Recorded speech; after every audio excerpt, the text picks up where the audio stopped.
ఈరోజు కూడా చెప్తున్నాను, ఎవరితో మాట్లాడాల్సిన అవసరం వస్తే వాళ్ళతో మాట్లాడతాను, including YS Jaganmohan Reddy. I try to talk to him. ఎన్నిసార్లు మాట్లాడాను, కొన్నిసార్లు తర్వాత మాట్లాడదామంటే అపాయింట్మెంట్స్ కూడా ఇవ్వని పరిస్థితికి వెళ్ళింది.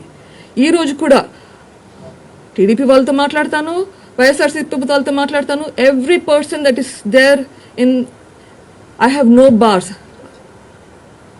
I can talk to anybody I want to. I am a human being. Who are you to say that I should not talk to anybody? Anybody who is in a position to make a difference. That position is important, not the person.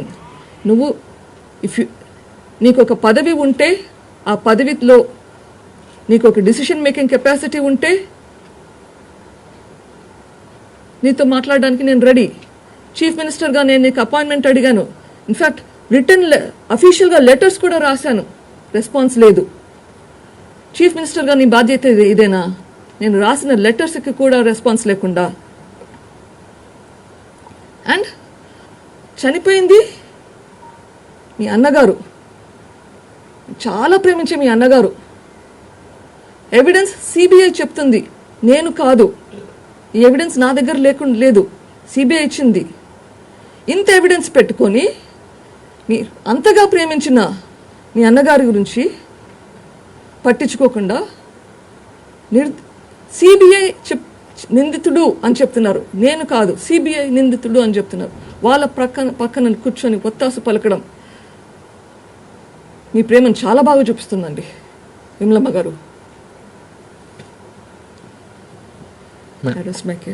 Madam, I think his madam శాంతి భద్రతల కోసం గుండెపోటును హత్య అని చెప్పడం crime అయినప్పుడు, సంఘటనా స్థలంలో ఉన్నటువంటి ఎవరైతే చనిపోయినటువంటి వ్యక్తి వివేకానంద రెడ్డి రాసిన లెటర్ ను ఒక డ్రైవర్ ని కాపాడడం కోసం దాచానని చెప్పడం క్రైమ్ కాదా? దాచారు ఆ లెటర్ ని? It is a crime. yes, it is a crime, and whatever punishment for that will be given and will be obliged. It is a crime. అది చేశారు అని ఒప్పుకున్నారు. దానికి పనిష్మెంట్ ఏదైనా ఉంటే Rajasekhara Reddy garu will take on that punishment. Vivekananda Reddy, PA Krishna Reddy garu clear గా మీ భర్త రాజశేఖర రెడ్డి పైన ఆరోపణ చేస్తా ఉన్నారు, ఆధారాలు చూపుతున్నారు. ఆ కేసు నుంచి తప్పించుకోవడానికి మీరు ఇతరుల పైన మీరు అన్ని అబాండాలు ఇస్తున్నారా? నేను అబాండాలు ఇస్తున్నానా? పిఏ కృష్ణారెడ్డి స్టేట్మెంట్ లో చాలా స్పష్టంగా సిబిఐకి ఆయన బయట ఎవిడెన్స్ చూపించడం జరిగింది. దస్తగిరి 164 లో కూడా చాలా క్లియర్ గా తలుపు ఎర్రగంగిరెడ్డి తీస్తేనే లోపలికి వెళ్ళారు. కానీ అక్కడ ఉన్నటువంటి క్లూస్ టీమ్ చాలా క్లియర్ గా తలుపు పగిలిపోయి ఉన్నాయి, లాక్స్ తర్వాత మీరు వాటిని రిపేర్ చేయించారు. దానికి సంబంధించిన ఎవిడెన్స్ కూడా చాలా స్పష్టంగా ఉన్నాయి. ప్లీజ్ ఎవిడెన్స్ ఏదో నాకు చూపించండి and please share it to the CBI. Thank you. Please share it to the CBI. Yes sir. Krishna Reddy విషయం చెప్పండి ఒకసారి.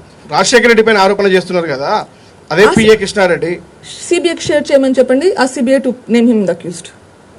Madam, you are pointing fingers at Avinash Reddy. Yes. So what do you think is the motive for him to go to such an extent? In the mic.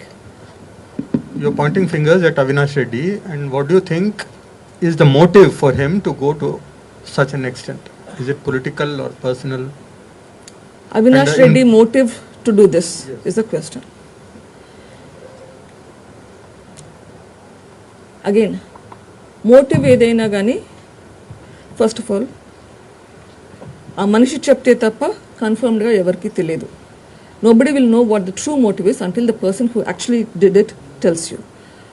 Based on the circumstances we can come up with explanation as to this is possible motive. Okay? Now, YS Vivekananda Reddy is a tall person, huge shoes to fill in. He is supporting Sharmila. They don't want that. He's been trying to promote Sharmila, they don't want it. If he was there, even after the elections, it would have been a problem because he will be still promoting Sharmila. They need to put a stop to that. 1. 2. Locally, whatever you do, it again goes back to the local politics of who is the better person. Now, if somebody is extremely good at whatever they do, it's very difficult to reach up to that level. You develop a jealousy. నేను ఏం చేసినా ఎంత కష్టపడినా అంత మంచి మనిషిలాగా తయారు కాకుంటే గన ఈర్ష్య ఉంటే ఈర్ష్య ఎంతవరకు దారితీస్తుంది?